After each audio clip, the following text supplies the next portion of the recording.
Hi, you're listening to The Advantage Podcast with me, John Kenworthy.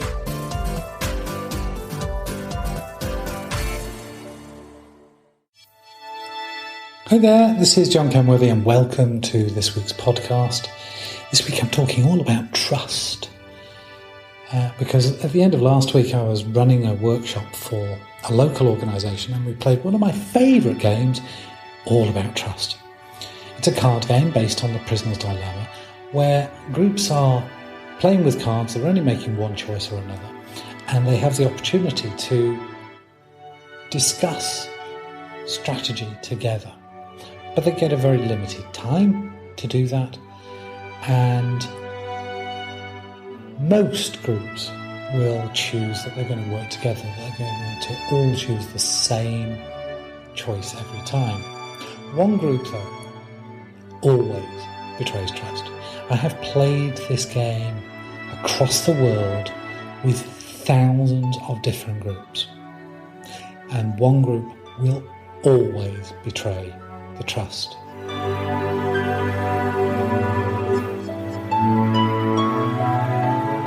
You know that trust is a fundamental building block of all and every relationship, whether it's in business, politics, your marriage, your family, or friendships. And trust, yes, it signifies different things to different people, but there is one thing that is very clear. Trust is critical for your success. Once lost, rebuilding trust is one of the most difficult things to do and to accomplish, for the very reason that the thought of betrayal can forever haunt the aggrieved. But rebuilding trust is definitely difficult, but it's not impossible. But what helps us trust in the first place? Well, there's a well-known psychological study conducted by Walter Mischel back in the 1960s. It explored delayed gratification in 4-year-olds. Individually, children were seated in front of a marshmallow, and the researcher notified them that they could eat the marshmallow right then, but if they waited for the researcher to return from a brief errand, they would receive a second marshmallow. Some kids ate the marshmallow within seconds, but others waited up to 20 minutes for the researcher to return. 14 years later, the researchers found out that the children who had delayed gratification were more trustworthy, more dependable, more self-reliant, and more confident than the children who had not controlled their impulses.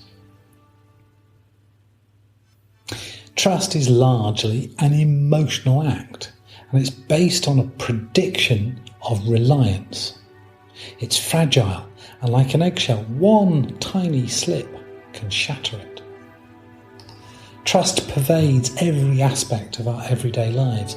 It is fundamental in the healthy functioning of all our relationships with others, and is even tied to wealth.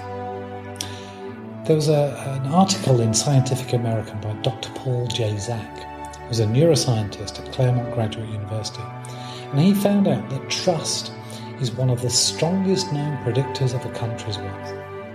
Nations with low levels were poor.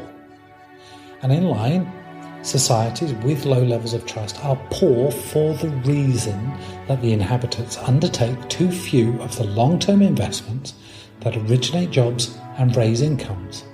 Such investments depend on people trusting others to fulfill their contractual duties over the long term, much like the delayed gratification.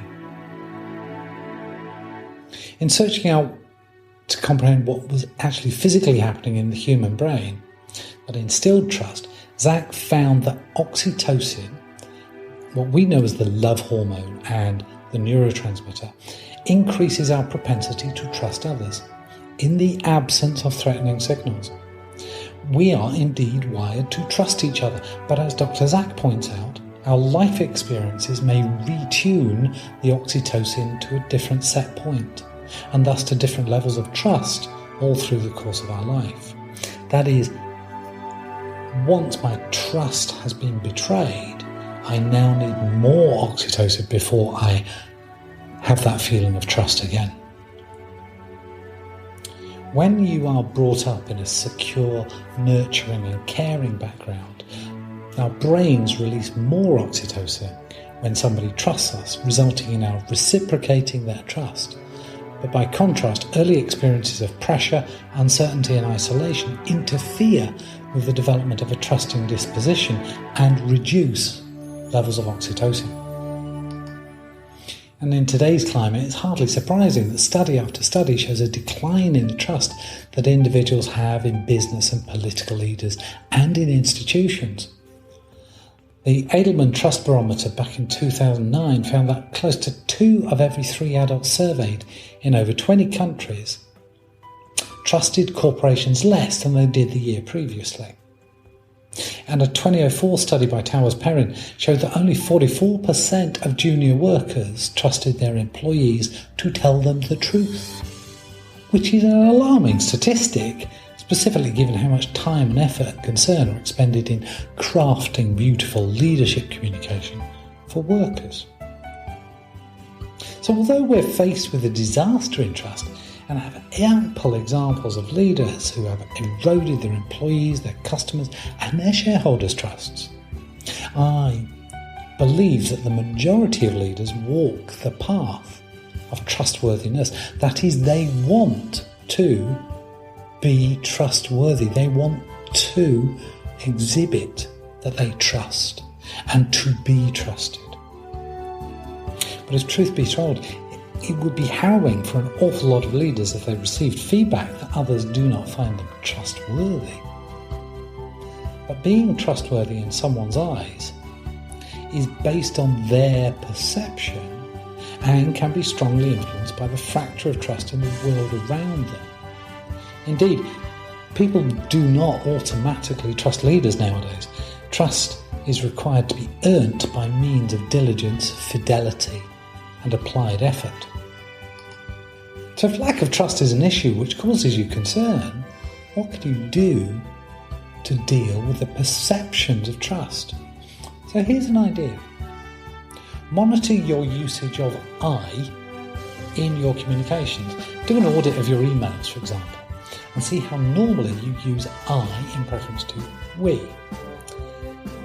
Peter Drucker, a famous leadership guru, looked at leaders who worked most successfully and gave him the impression that they never mentioned I. And not because they've educated themselves not to mention I. They don't even think I. They think we. They think team. Drucker found that leaders who comprehend their job to be part of the team function and accepting their obligations and don't sidestep it, it's the we that gets the credit. This is what builds trust, what permits people to get the activity done. So, organisations commonly spend considerable energy and effort in team building initiatives that include workshops, retreats and adventure type experiences. And while all of these have their place, if organisations need to increase contribution and enhance teamwork, they need to get started with trust. It is the benchmark of healthy team relationships. It's a very basic process. It's all about individual pattern. Do individuals behave in a trustworthy manner or not? There is only a pass or fail here. And what are these behaviours? See, we instinctively know them, but from time to time we require to call to mind, to bring to consciousness what they are. So I've got a list of 8 things that you can ask yourself.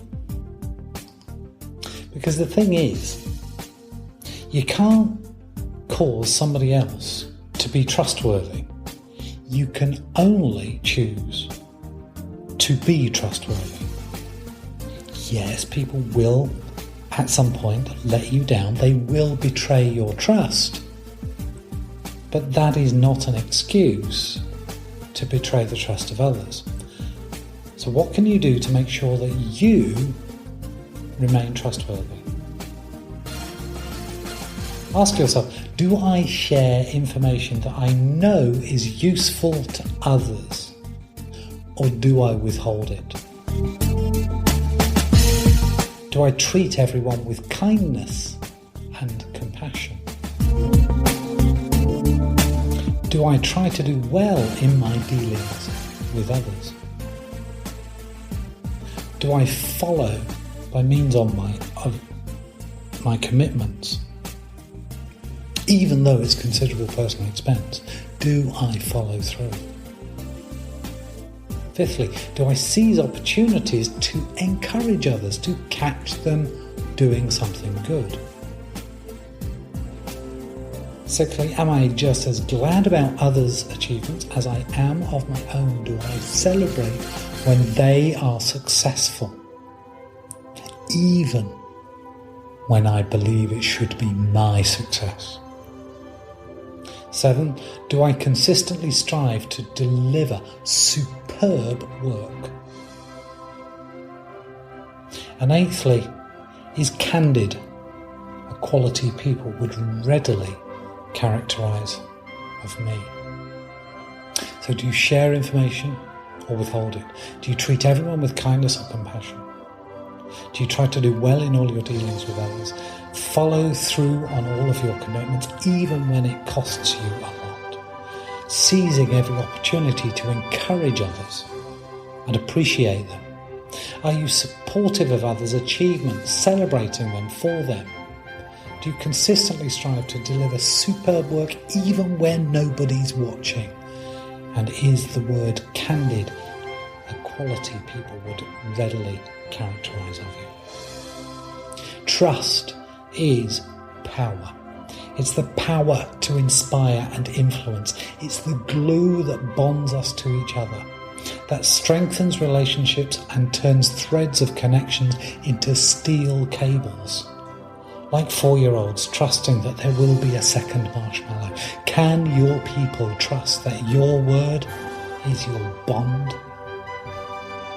Leadership is complicated work, but as George Washington said, I can promise nothing but purity of intentions, and in carrying these into the end result, fidelity and diligence. Seeking success? Well, one thing is for certain. Without trust, you will not succeed. You go and enjoy a fabulous week. Be blessed.